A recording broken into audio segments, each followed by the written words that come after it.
O que há de verdade no papo de que Mauro Icardi pode virar reforço do Flamengo para 2025? Vídeo de hoje do canal esclarece o tema. Fala aí pessoal, sou Jorge Nicola, bem-vindos a mais um vídeo do canal. Sempre bom ter vocês por aqui, sem perder tempo. Pedir para deixar like, se inscrever no canal e ativar todas as notificações. Falar sobre o rubro-negro. O Flamengo pretende contratar um centroavante de peso para o próximo ano, até porque não terá Pedro, pelo menos até o mês de agosto. E Gabigol está de saída do clube. O vínculo se encerra em dezembro e não será renovado. Diante desse cenário, o pessoal do FlaWeb, portal que acompanha o Flamengo, contou que Mauro Icardi interessa. Vocês lembram dele? Centroavante argentino, 31 anos de idade, atualmente no Galatasaray. Ganha 2,5 milhões de reais por mês. E seria o grande trunfo do Flamengo para o Super Mundial de Clubes, a contratação de peso para a camisa 9. O Flamengo vai ter uma abertura bacana na janela na sua folha salarial com a saída do Gabigol, uma economia de pelo menos 1.600.000 por mês. Vale a lembrança de que se tivesse renovado com o Gabigol, o Flamengo passaria a gastar com o atleta, entre salários, direitos de imagem e luvas, cerca de 3 milhões de reais. E é com esse fôlego na folha que o Flamengo pode fazer um investimento pesado. A grande dificuldade, na minha opinião, em relação ao Mauro Icardi é convencer o Galatasaray a liberá-lo. Jogador que é peça fundamental na equipe turca. Na temporada passada, por exemplo, foram 46 jogos, 31 gols e 11 assistências, principal jogador do time turco. Não acho que vai sair negócio, a menos que o Flamengo ofereça bastante dinheiro, e oferecer bastante dinheiro por um centroavante de 31 anos de idade talvez não seja um negócio tão inteligente. Icardi, que tem contrato no Galatasaray até junho de 2026, que virá um reforço de peso, isso certamente virá. Mas ainda há outro ponto importante que a gente precisa aguardar. As eleições para presidente, que acontecem em 9 de dezembro. O Icardi, de acordo com o pessoal do FlaWeb, é um nome que interessa à atual administração do Rodolfo Landim, que terá Rodrigo Dunche como presidente em caso de vitória na eleição. A gente não tem a mínima ideia de quem vence a eleição, de quais seriam os planos de outros concorrentes. Então, se eu fosse torcedor rubro-negro, não me empolgaria muito com essa ideia de Mauro Icardi. Só para completar, notícias do Fla para essa noite: Gabigol será reserva. Preciso falar agora sobre um atacante mexicano que garante ter sido procurado pelo Flamengo, e mais do que isso, teria dito não à proposta rubro-negra. Trata-se de Roberto Alvarado, 26 anos de idade, atacante mexicano que pertence ao Chivas Guadalajara. A oferta, de acordo com ele, em uma entrevista a um portal mexicano, foi de 6 milhões de dólares ou 34 milhões de reais para aquisição dos seus direitos econômicos junto ao Chivas. Frase do atleta sobre o interesse do rubro-negro, abre aspas: conversando com o meu representante, ele comentou que o Flamengo nos procurou. Obviamente isso te faz pensar muitas coisas. É uma liga muito competitiva, um time que está sempre brigando pela Libertadores e pelo Brasileirão, mas a verdade é que nesse momento estou pensando no Chivas, que é uma vitrine muito grande, e sigo focado em fazer as coisas bem aqui para poder cumprir meu sonho de jogar na Europa, fecha aspas. Atleta que pretende trocar o futebol das Américas pelo futebol europeu. Ele entende que a vinda ao Brasil poderia retardar esse processo. Não dá para imaginar que ele chegaria ao Flamengo em 2024 e iria embora em 2025. Então ele imagina que esteja mais fácil sair do Brasil, ou melhor, do México, para jogar na Europa, do que vir ao Brasil para depois se mandar para um clube europeu. Sobre o Flamengo, negociações com o Marcial paralisadas e estagnadas, a tendência é que o Fla vá com o atual elenco até o fim do ano. Só para completar, Delair Drombowski será candidato à presidência do Flamengo mais um. Ele anunciou sua pré-candidatura na noite dessa quarta-feira. Bora fechar o vídeo com a informação mais importante das últimas horas. Oscar, enfim, escancarou que está de saída do futebol chinês. Depois de 8 temporadas vestindo a camisa do Xangai Port, o atleta deu uma entrevista à Folha e deixou bem claro que não fica para o próximo ano. Abre aspas para o jogador: eu amo Xangai, mas é muito longe, não tem como a gente ficar aqui. Minha mãe está ficando mais velha, minhas irmãs estão tendo filhos e a gente quer estar perto. Tem clubes do Brasil, da Europa e do Catar interessados. Vou esperar o fim do ano e decidir. E eu e minha esposa ficamos ansiosos para ver para onde a gente vai. Estamos aqui há 8 anos e é uma mudança grande. Quanto antes soubermos, melhor. Fecha aspas. Importante destacar que nessa entrevista à Folha, ele deixa bem claro que quer estar mais perto da mãe e das irmãs. Diante desse cenário, ele precisaria voltar ao futebol brasileiro. Dinheiro não é um problema para o atleta que tinha um contrato anual de 25 milhões de dólares ou 140 milhões de reais ano. Isso equivale hoje a 11 milhões e 600 mil reais mensais. Você multiplica isso por 8 anos e entende o patrimônio do meio atacante de 33 anos de idade. E há outro ponto que pode jogar a favor da volta do Oscar ao Brasil. Ele ainda acha que pode ser convocado para a seleção brasileira, especialmente pela relação muito próxima com o Dorival e com o filho do Dorival, que é seu auxiliar técnico, Lucas Silvestre. Chegou a visitar o Oscar na época da Inglaterra, é padrinho de um dos filhos do atleta, relação extremamente próxima. Quem são hoje os interessados no Oscar no Brasil? São Paulo, Flamengo, Internacional e Cruzeiro.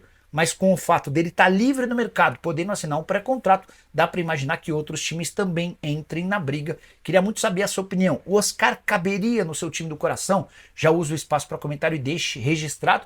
Só para complementar, além dessa questão da China, da distância da China, tem outro ponto. A partir do ano que vem, o governo chinês determinou que ninguém vai poder ganhar mais do que 3 milhões de euros livres de impostos. Ainda houve uma tentativa do Xangai Port para criar uma condição especial para o atleta, para que ele pudesse continuar ganhando próximo do atual salário. Não houve essa liberação. Diante desse cenário, dá para dizer que o Oscar se despedirá do Xangai Port, onde vai muito bem.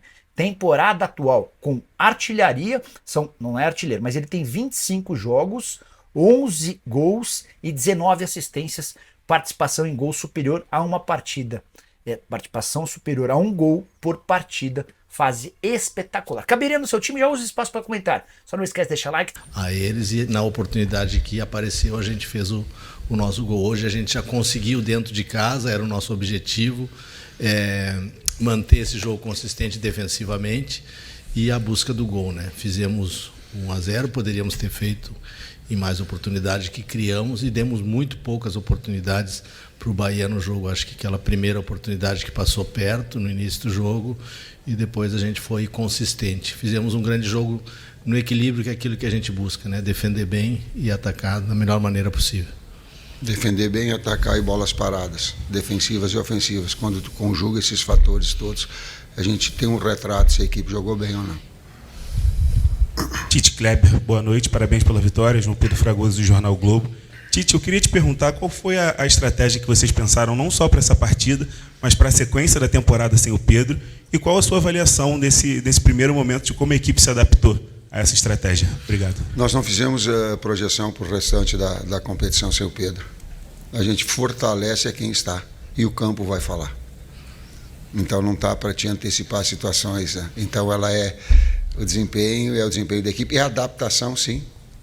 E a tua pergunta ela é bastante inteligente nesse aspecto. Como é que se aciona um jogador com características diferentes?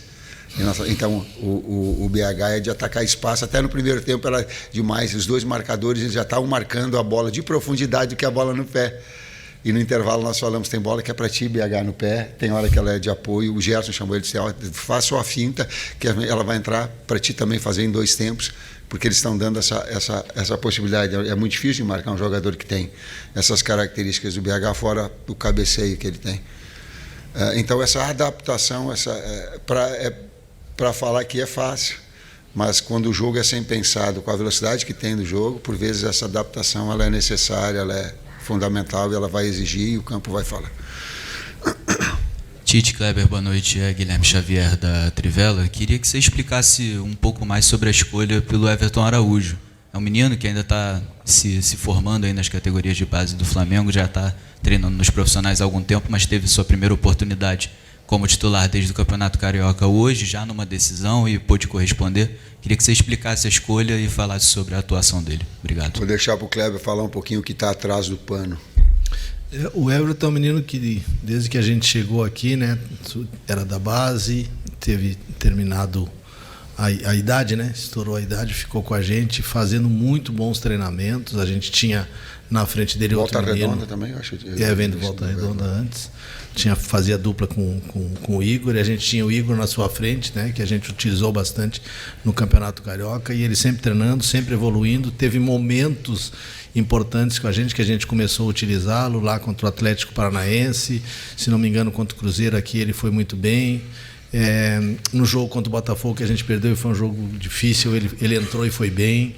No jogo contra o Bahia lá também foi bem, né? E hoje a gente, pelos treinamentos que ele fez durante essa semana e a não utilização do Eric, a gente ficou com duas opções dele e do Alan, né? E ele treinamos com os dois durante a semana e a preferência por ele para esse jogo, por já estar maduro, ter entendido os aspectos do jogo, o movimento do meio-campo do Bahia, que é um movimento de rotação com 4 jogadores e nós com 2 sustentando, e ele foi muito bem nos treinos e a gente deu a oportunidade. Boa noite, Alana Fonseca da Mosaico. A maioria das jogadas do Flamengo aconteceram no terceiro campo no terceiro terço do campo.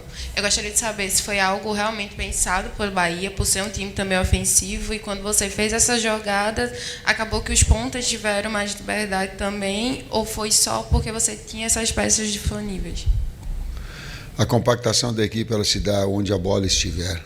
E se uma equipe, e é muito difícil jogar em contra-ataque também, e uma equipe ela dá e joga alto e dá espaços com o Luiz e com o BH principalmente, ou quando tem Cebola, ou quando tem Plata, que agora Plata, tu não consegue Michael, tu não consegue controlar o adversário.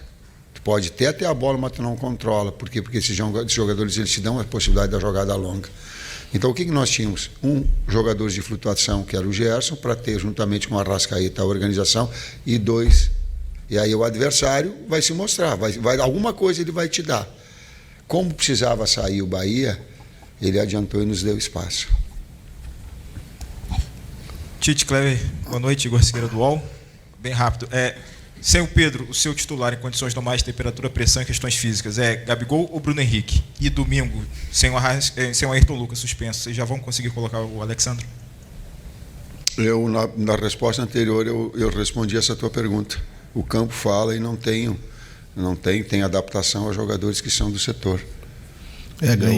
Ganhamos o Carlinhos hoje para o próximo jogo, que não tínhamos hoje, né? Não pode jogar a Copa do Brasil, então tem 3 boas opções. O Alexandre, sim, que o Ayrton está suspenso, mais né? a gente tem. E o Alexandre está treinando já está em condições de jogar. Eu não sei mais. Agora a gente vai, como sempre a gente faz nessa corrida, né? Amanhã tratar de recuperar os atletas, trabalhar os atletas que tem que trabalhar, e no sábado, no único treino para o jogo do domingo, fazer a estratégia para o jogo e definir. Mas pelo caminho do Alessandro deva ser ele, né? Quando a gente fala em grupo, eu acrescento, é muito fácil, mas eu dou de novo o bastidor. A direção toda trouxe rapidamente o Gerson e o Fabrício de volta. E eu sei, e aí proporcionou, e eles tiveram toda não é profissionalismo tu faz sem amor. Eles tiveram toda a capacidade de virem rápido, de descansarem, para jogar o jogo inteiro. O Varela jogou e viajou mais de 9 horas. Viajou 20 horas. Teve a viagem 20. Até o Brasil, espaço de 2 dias. O Eric, a gente não queria correr o risco de machucar. Porém, muito enxuto, nós falamos com ele, com o doutor, com o preparador físico, digo, faz o aquecimento. Tu está com uma dor pontual, ele está com uma dor pontual porque jogou 96 minutos? 110 minutos. Uma dor pontual porque e prontamente eles tiveram. Eu digo, eu vou falar com vocês depois do aquecimento. Os dois, quando nós conversamos depois do aquecimento, certo? Estou a postos. Sabe, é um pouquinho mais do que a gente fez profissionalismo. É um pouquinho mais. Então, também se agradece aos outros todos que estavam aqui e a esses que se colocam um pouquinho mais à disposição para fazer aquilo que é importante para o grupo todo, para a equipe toda. Professor, aqui é Ricardo Neto, Nação FM, boa noite, professor Kleber, Tite.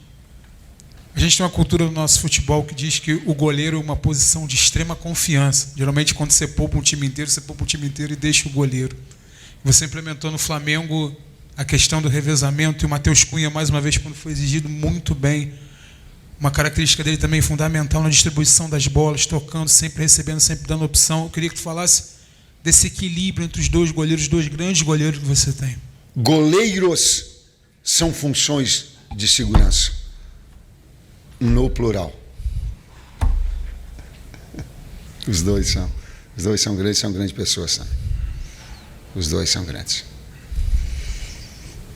2 goleiros grandes, né? E mais a garotada aí surgindo. Esses vão esperar um pouquinho, mas 2 goleiros grandes. Tite, Raiza Simplício aqui da Gol Brasil.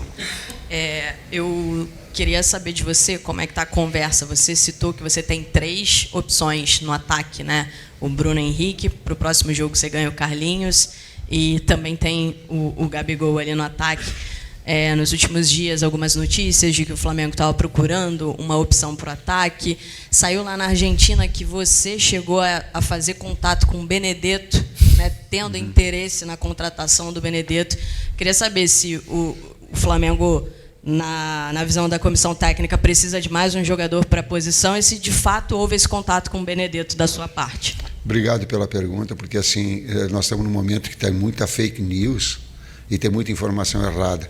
A informação é mentirosa, e quem disse mentiu. Não estou dizendo que é mentiroso, mentiu. Eu gostaria de saber o nome da pessoa, até para dar no ar para todo mundo, porque é fácil dizer assim, ó, falaram, e aí todos vocês ficam envolvidos. Aí a imprensa falou, não, a imprensa falou. É uma matéria da Dice Esportes. Então essa matéria Dice Esportes, e o cara que assinou, a informação, eu quero saber o nome, dá o nome dele. Eu gosto de nominar, sabe por quê? Porque daí ele vai pensar 2 vezes antes de ele falar. Porque isso não é fácil dizer assim, ó, os técnicos falam, a imprensa disse, aí tu faz assim, bota tudo na mesma coisa. Não, tem que dar o nome do cara. Não é assim? Eu quero dar nome. Mentiroso. É mentira. Não falei, nem conheço o Benedetto. Joguei só contra. Tá? E o campo vai falar para ter essa. Porque essa é a lealdade nossa do trabalho. É de trazer para dentro do campo. É de dar o treinamento possível. Como é que é o nome dele? Júlio Pavone, tu mentiu. E toma a responsabilidade quando tu fala as coisas. Porque senão tu coloca outras pessoas e todo o teu trabalho das outras pessoas da imprensa em jogo. A notícia é mentirosa. Tu mentiu. Júlio Pavone. Boa noite, Tite. Boa noite, Kleber. Boa noite. Primeiro, parabéns, né, pela classificação, pela vitória. Eu queria saber por que você optou em manter o esquema. Na última coletiva você falou que você é um camaleão, falou de algumas das suas valências em relação à troca tática, e você optou por manter tanto no primeiro tempo com o Bruno Henrique, e no segundo tempo, quando o Gabriel entrou, você deixou ele ali mais recuado na função do Arrascaeta, né, ao invés de jogar com 2 centroavantes. Poderia explicar um pouquinho do porquê essa opção no jogo de hoje? Nós temos 2 opções táticas.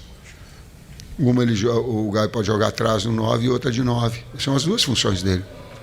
Teve uma parte, já estava desgastado o BH, e aí tu joga com um jogador para dentro, traz o Gerson para dentro, que também fazia lado, desgasta. Aí eu tenho um jogador mais cerebral central. Foi assim, eu acho que ele até uma parte no tripé, ele jogou na seleção também, assim pode jogar assim. Aí tu trouxe ele mais para uma faixa central e deixou o Gabi. São as 2 posições, funções, onde ele pode... Eu vejo menos ele jogar lado, como ele jogava no Santos, eu não vejo. Essas 2 ele treina e trabalha para ter essas 2 possibilidades. Boa noite, Tite. Kleber, boa noite. Cícero Mel, da ESPN, dos canais Disney.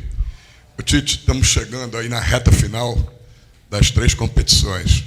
Copa do Brasil semifinal, Libertadores quartas de final e Campeonato Brasileiro as últimas 13 rodadas. Vem aí esse duelo das 2 maiores torcidas do país, os times de maiores torcidas do país na Copa do Brasil, Flamengo e Corinthians. E os 2 estão disputando as 3 competições. Corinthians, a Copa Sul-Americana, Flamengo e Libertadores. O que você acha que vai projetando esse jogo, que vai pesar? É o momento, Flamengo com muitas lesões, Corinthians com menos.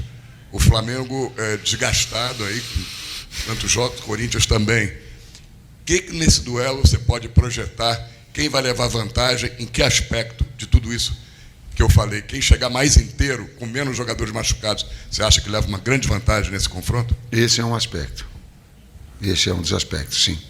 Esse é um dos aspectos. Quando tu tem um jogador e um jogador fresh, ele consegue pensar e traduzir isso nas ações com maior rapidez, com maior naturalidade. Esse é um dos fatores. Vai pesar a confiança, vai pesar o sistema, a coordenação dos movimentos, ter dos atletas disponíveis, um conjunto, o momento de cada um que cada um tiver. Apoio do torcedor.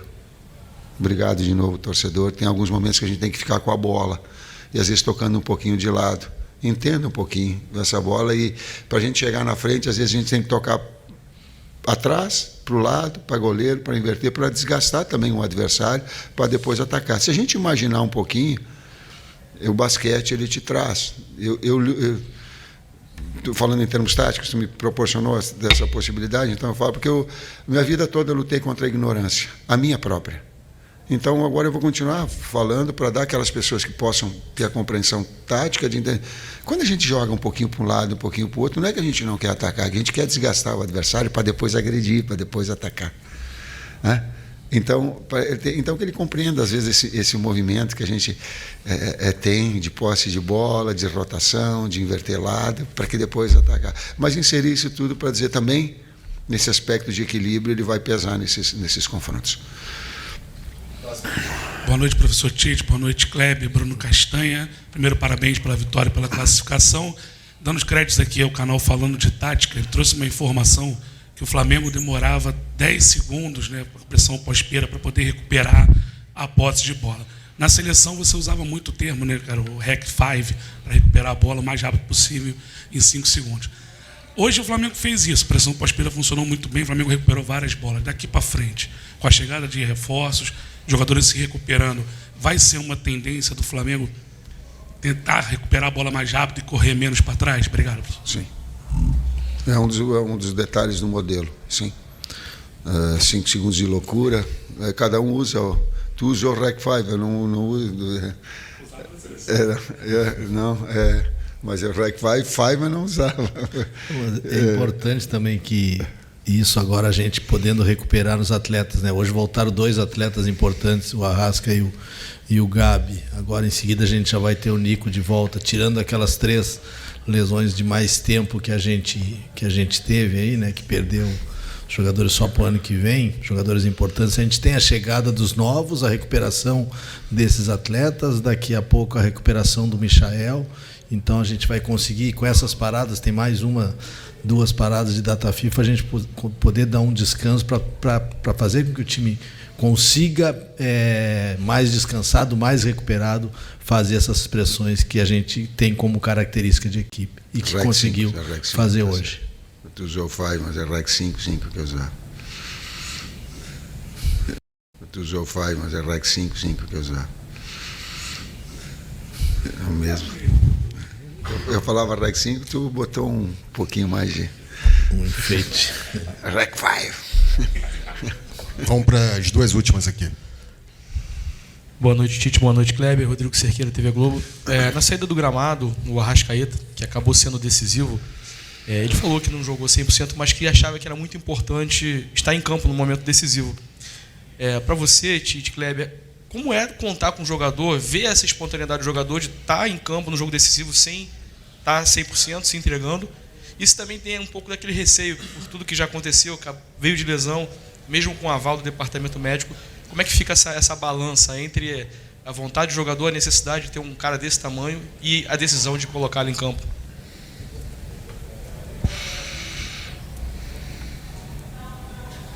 Vamos lá. É importantíssimo, né? Um jogador como o Arrascaeta, um jogador de criação do meio-campo, um jogador experiente, um jogador que tem uma história dentro do clube, que tem uma representatividade dentro do Flamengo, dentro da América, né? Se colocar à disposição, e assim como ele, outros tantos têm se colocado, e o Tite falou isso anteriormente a respeito do Varela e do Eric, né? Do próprio Fabrício e do Geros, que vieram da seleção e se colocaram à disposição. Então essa semana para a gente ela foi muito importante, que a gente conseguiu recuperar alguns atletas, uns treinaram um pouco para poder jogar, o Geros fez um pedacinho só do treino, e o Fabrício, o Arrasca voltou com 2 ou 3 treinos durante todo esse período, né? Mas a vontade de querer ajudar, de se colocar à disposição, de fortalecer o grupo é muito grande, e isso mostra a grandeza desses atletas. Eu e o Matheus divergimos. Chegou no sábado e o trabalho que o Arrascaeta fez, eu falei, ele não vai para o jogo. E o Matheus falou, disse assim, eu acredito, eu tenho confiança que ele vai para o jogo. Quando a gente fala em respeito ao clube, quando a gente fala em lealdade, quando a gente fala de outros atributos, eles têm que ser traduzidos em ação. A gente falou dos 4 selecionáveis, a gente está falando do Arrascaeta também. Esse é um jogador que ele simplesmente assim, não dá, estou sentindo, não estou sem as melhores condições, não vai.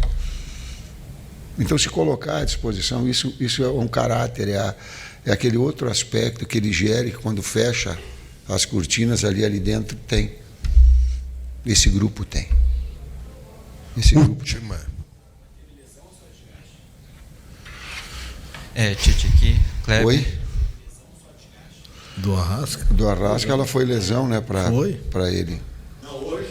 Não, hoje não. Hoje foi. Não. Isso. Tite, Kleber, boa noite. Thiago Lima do GE, parabéns pela classificação. Já foi comentado aqui hoje sobre o Everton Araújo, né, um menino que entrou muito bem. E eu queria comentar com vocês sobre outro volante, a gente pode chamar assim, o Léo Ortiz, que para mim fez outra grande partida. Se a gente pegar o acúmulo, né, ele vem fazendo grandes partidas nessa posição. Então eu queria perguntar se você, Tite, ou você, Kleber, se vocês já conversaram com ele, por exemplo, de repente adotar essa nova posição, e que nota vocês dariam para ele hoje? Obrigado.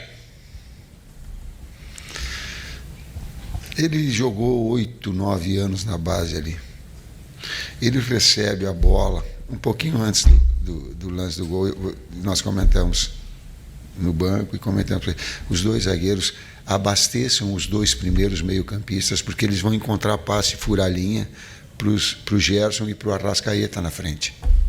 Ou uma bola. Do zagueiro é mais uma bola de corredor, uma bola de inversão. O lance do gol ele é característico. Ele recebe com um domínio orientado de lado, e já dá o primeiro passe, que já pega. Aí o cara intercepta, sobra ele porque ele tem um chip, ele antevê os movimentos, porque ele tem o domínio da posição. Como ele tem o domínio da posição em função de volante e de zagueiro que ele vem, ele pode jogar nas duas. Aonde vai jogar, eu não sei. Tá certo? O César Sampaio poderia falar. Estou certo, César? Eu era um segundo meio-campista, meio barro, meio tio, mas tu era o capitão. Capitão, tu pode falar de... Tá certo?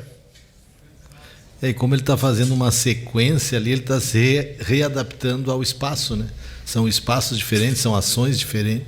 Então o desgaste dele hoje já foi menos, ele conseguiu ir bem todo o jogo, né? Teve muitas ações positivas, tanto na parte defensiva quanto na parte ofensiva. E vai nos ajudar muito nas duas. Tu era volante? Eu joguei com a 10, eu era tipo um Arrascaeta. Assim. É isso, gente. Terminou a entrevista, ele conseguiu terminar a entrevista coletiva. Obrigado, professor. Obrigado, Kleber. Boa noite.